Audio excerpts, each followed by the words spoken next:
my name is Jillian Kelly and I am a music education major at Mississippi State University. I am very passionate about music and specifically education, so today I'm going to educate you on why reed making is so incredibly important to double reed musicians all around the world. Reed making is very important for double reed instrumentalists because reeds change every single day. Nobody has enough money to supply themselves with that many reeds unless they're making them themselves. Not to mention, everybody's different. A reed that works for me is not going to work for someone that's playing in an ensemble with me. It's not really ideal to think that we could both buy the exact same reed from a company and expect it to work the exact same for both of us. That's just not going to happen. Now, let's get started and let's make ourselves a reed. Our first step is to mark the point at which the staple and shaped cane need to overlap for our new blank to be 72 millimeters tall. Next, we're going to start wrapping our thread around the reed to secure the cane to the staple. It is very important to make sure you are always pulling very tight onto your spool of thread so that there is no slack, leaving us with an incredibly secure blank. You're going to want to wrap the thread around the cane 3 times up to the line we marked to make sure our cane is in a good position so it will properly seal. Never wrap past the staple as it will mess up the sound we want our reed to make. Next, we're going to keep wrapping down the cane until it meets the staple. Reminder that you need to be pulling your thread very, very tight. Once your thread has met the staple, it is now time to tie off your reed. We're going to do a thumb, finger, thumb motion and then a finger, thumb, finger motion. And then slipping the cane through that hole to create a nice secure knot. We want to alternate back and forth between thumb, finger, thumb, and finger, thumb, finger to make sure our blank is really nice and secure and it's not going to come unraveled. And this is what your final blank should look like. All nice and secure, standing nice, tall, and pretty, not slanted, ready to be scraped. The first step in creating a new reed is to take your blank and mark where the tip starts at 66 millimeters.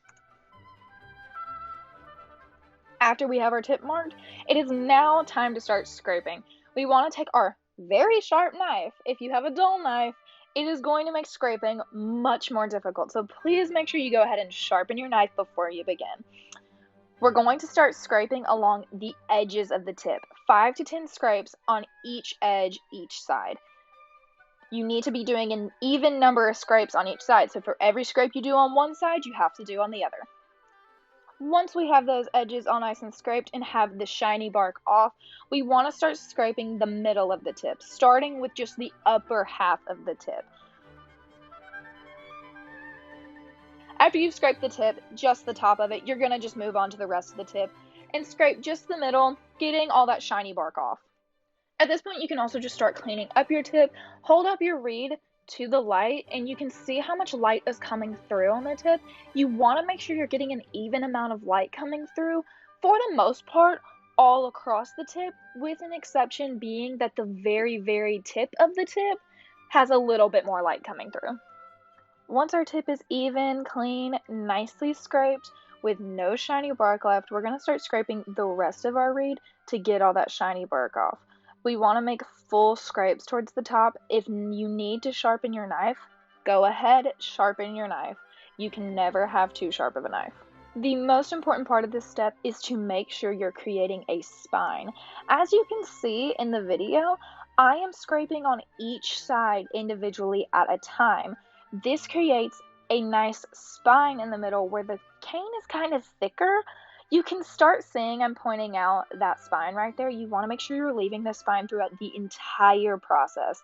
I'm going to be honest with you, I couldn't tell you what difference it makes, but I just know it does. If you don't have that spine, you are not going to have a good reed. Once again, I'm going to point out that spine right there, just so you know how important it is to make sure you're leaving your spine.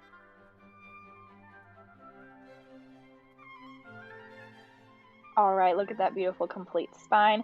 Now that I have my spine put in, I'm personally just going back and cleaning up the tip a little bit, really scraping on those corners. That's kind of one of the most important parts. Here I am sharpening my knife, because like I said, you can never sharpen your knife too many times.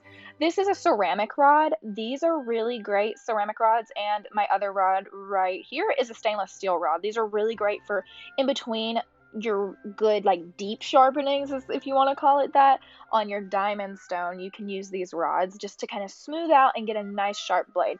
But I'm going back and cleaning up the tip, and now's the point where I'm going to draw this triangle in. You see, I'm putting my line back at 66 millimeters to just indicate the top of that tip, and now I'm drawing in a triangle. This triangle is very, very helpful. Don't be too good for the triangle.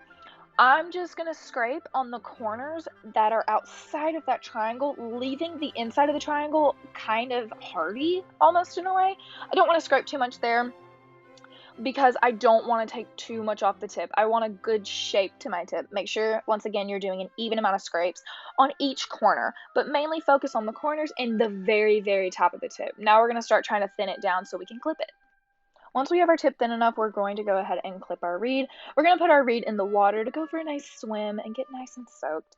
We're going to grab our chopping block and a razor blade, and we're going to be prepared to clip the reed. This is the exciting part because we're going to start trying to get a sound out of our reed.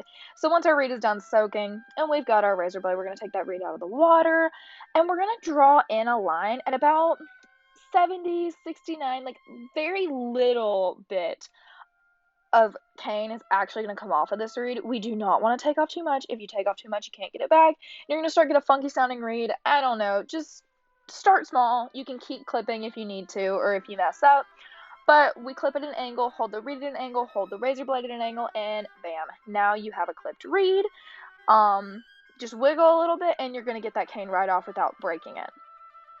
We're going to take our plaque and our freshly sharpened knife right after we clipped our reed, put the plaque in our new clipped reed, and start scraping off the tip. We want to scrape all the way off the tip onto the plaque, and you're going to hear a clicking noise. That's how you know you're doing it right.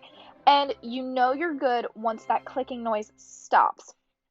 That is a very helpful tip for beginners and for long-time reed makers. You're also going to start scraping on the corners. Be careful to be patient and do not go too fast or you're going to rip a corner off of your reed.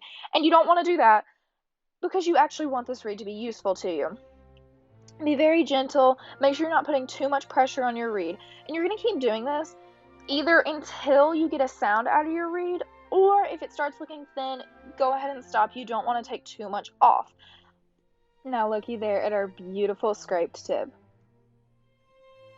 Now, a pro tip that any professional is going to tell you when it comes to reed making is that your reeds change every single day. So if you start on a reed, for example, on Tuesday and scrape the majority of it, clip it and everything on a Tuesday, you do not want to finish that reed on Tuesday. You want to finish it on Wednesday or Thursday. Give it some time to sit in its case.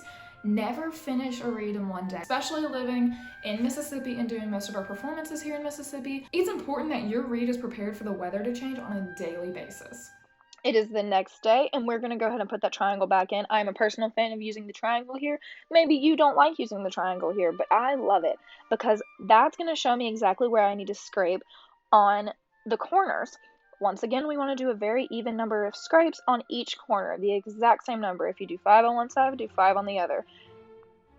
I'm going to keep doing this until I either get a sound out of my reed or it's starting to get too light, and we don't want it to be too light.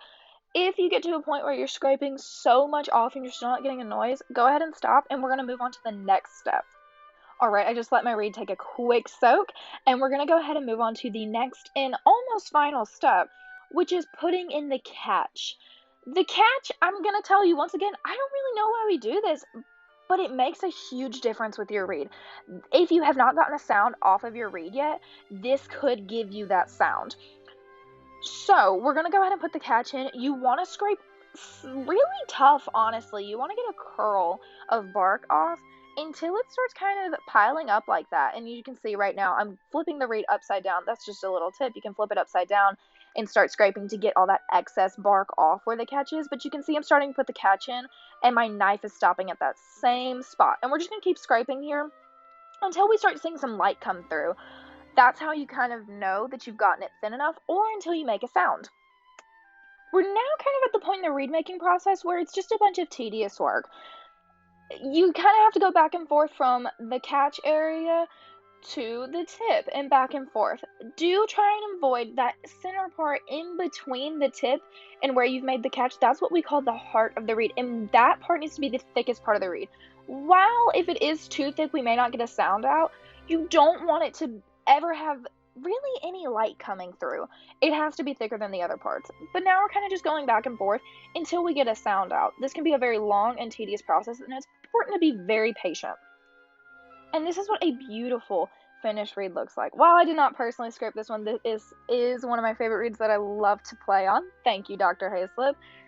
You will know your reed is finished when, one, it looks pretty, it's making a sound, all of that, but when you put your reed in your mouth to crow, and crowing is when you play on your reed and blow through it with your lips on the thread. So not like you would normally play on the reed. When you crow on your reed and it hits a solid C on a tuner, that's how you know it's done. It's then important to take your reed and play it on your oboe multiple times to make sure that it's not too resistant, that you can play every single note, and that your tone sounds good. Thank you for watching this video and choosing to learn more about double reed musicians and their instrument. I hope you have learned why it is so important for double reed instrumentalists to make their own reeds, as well as gain some sort of appreciation for those double reed instrumentalists in your life who spend countless hours of their time and so much money on making the perfect reeds and buying the perfect reeds for their performances.